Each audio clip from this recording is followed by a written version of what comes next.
Now, as the coronavirus pandemic continues to impact financial markets across the globe, Nkechi Ezugha, Forex Trader at UBA, joins me on the line from the bank for a recap of this week's activities at Nigeria's fixed income and FX market. Nkechi, thank you for taking the time out to join us today. Thank you, Esther. Let's start with overall market performance. Bring us up to speed on how trading went today, starting with the treasuries and the bond market. For the treasury and bond market, it's been kind of calm. However, we've been seeing various sentiments. People have been selling to create liquidity, and this has been on all through the week. But mainly the transactions or trades we've seen are basically order driven. Now, in the notes that you put out, you mentioned that the non-issuance of OMO bills in the last 3 weeks is keeping traders in a state of unease as to what future stop rates at the OMO auction might be. Could you shed more light to just elaborate further on that?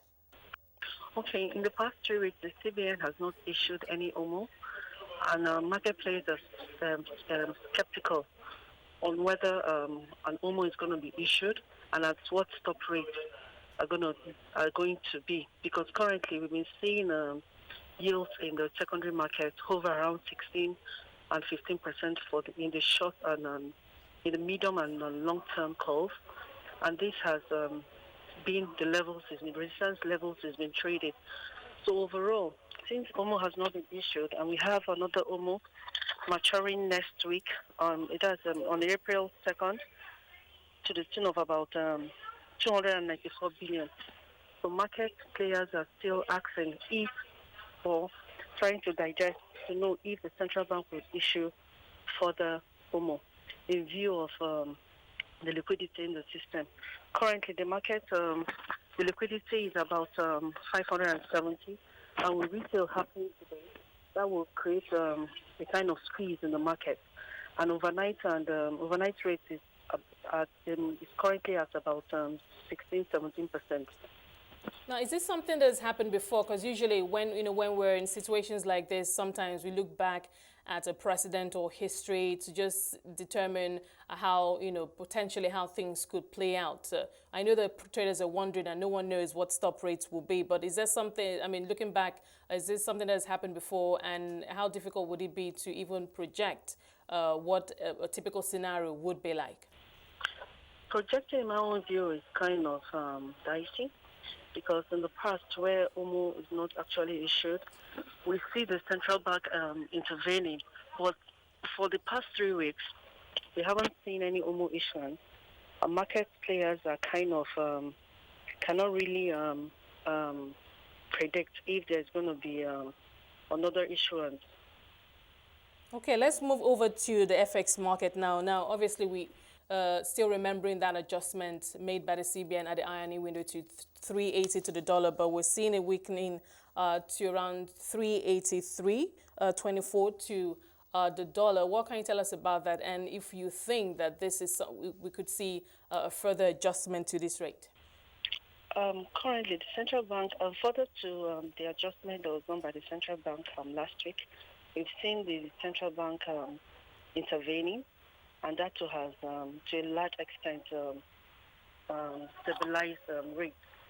But however, on the INE window, we've seen the Naira appreciate to 383.24 level, and we believe that with CBN continuous intervention, we won't actually see a spike as market is speculating, because the central bank is actually on top, and they've been intervening regularly to ensure price stability.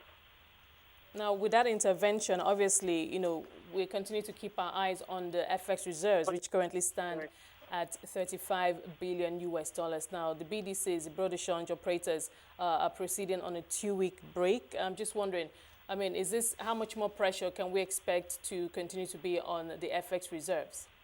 For the BDC, they actually service customers who normally buy PTA, and with the closure of air and land borders globally, we're going to see a reduced demand in that space.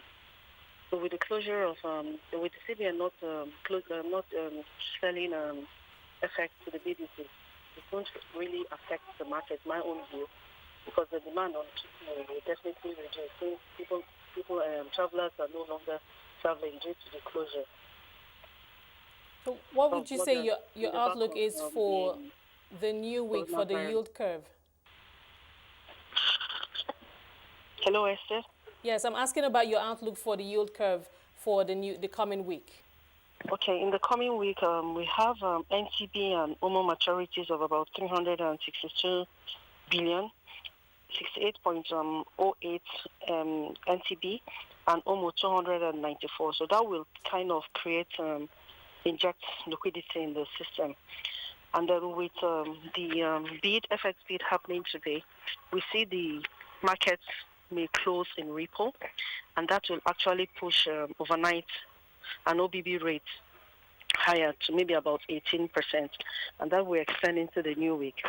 So we're going to start the week on a tight liquidity note, but for players in the treasury market and fixed bond space, we'll just see players selling to create liquidity, because overall the market there's a tight or a space in liquidity.